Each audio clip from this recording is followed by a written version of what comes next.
The Ukrainian front is increasingly going underground. Soldiers are burrowing into bunkers, and the sky above the contact line is a solid drone death zone.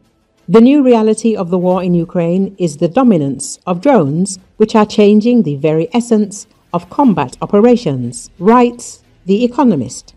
With the depth of the kill zone from UAVs reaching 15 to 20 kilometers, it is now possible to talk about advancing troops at all. Or has the classic offensive already become suicidal?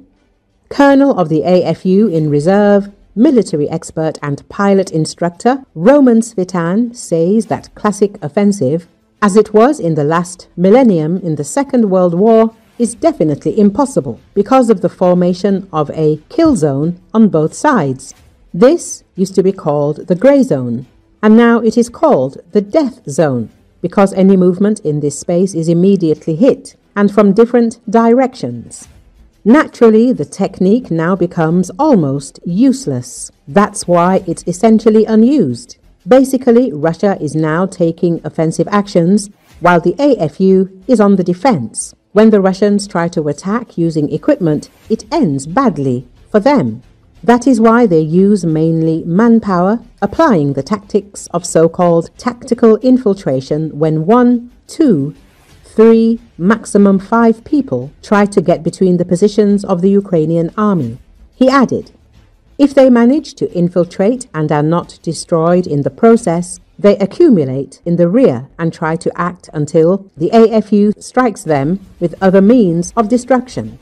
Now it is really impossible to conduct large-scale offensive operations. The only possibility of using manpower is the described infiltration method. Tactical techniques of cutting logistic routes with the help of drones are also actively used. Supply, rotation, retreat. These techniques are actively used by both sides on the line of contact, the expert said. The Economist also quotes a Ukrainian commander with the call sign Cartel, whose artillery covers part of the Zaporizhia front. Until January, Cartel and his comrades were stationed closer to the front line, but the artillery of the Russian occupiers forced him to move deeper into Ukrainian-controlled territory. Now, due to the abundance of Russian drones, the zone of destruction has expanded. So, as Cartel stated, we are going underground. Their bunker, the Economist points out, should be ready by mid-August.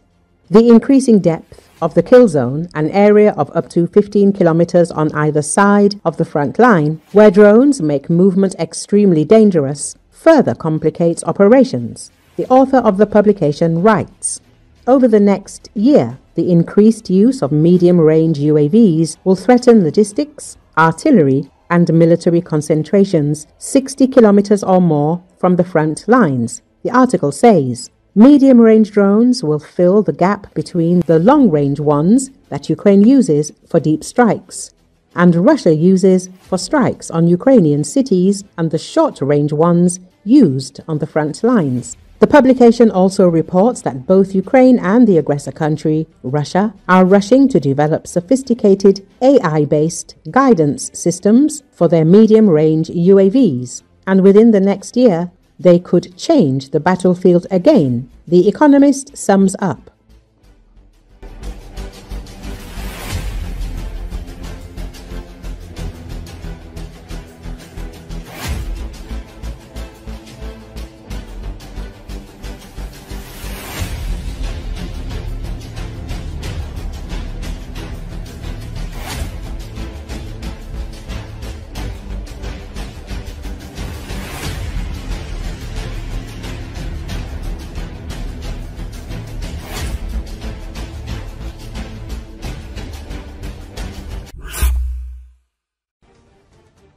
There is no point for Ukraine to destroy the Crimean Bridge now, believes veteran of the Russian-Ukrainian war, former company of the Aidar Battalion of Ukraine, Yevgeny Dicky.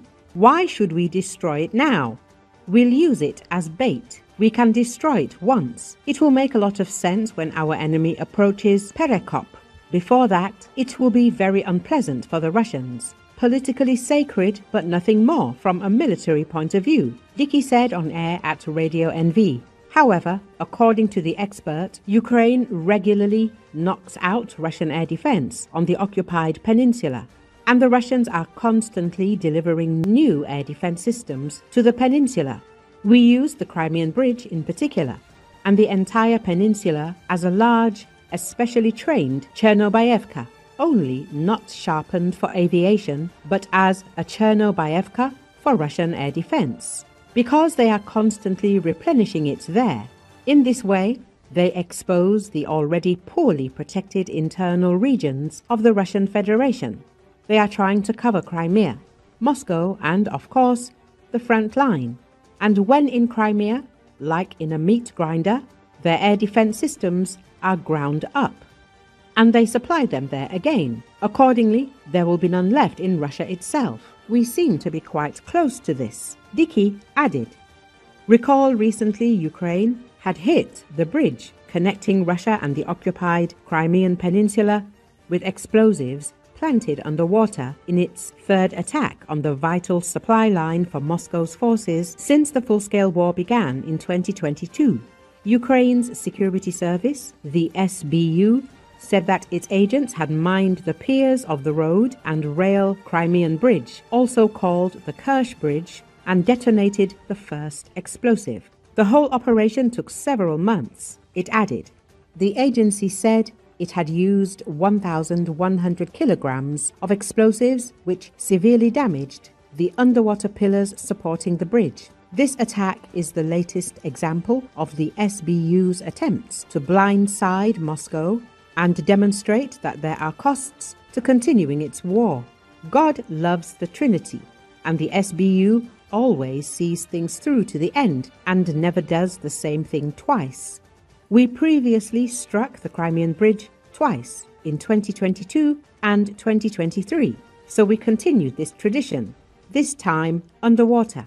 Vasyl Malyuk, the head of the SBU, said. He stressed that the bridge is a completely legitimate target since Russia uses it as a logistical artery to supply its troops fighting in mainland Ukraine, as well as serving as a vital supply line for Moscow's troops. The Crimean Bridge also has huge symbolic value for President Vladimir Putin, embodying his objective to bind the Ukrainian peninsula to Russia. Built after Russia's annexation of Crimea in 2014, Putin opened the bridge in 2018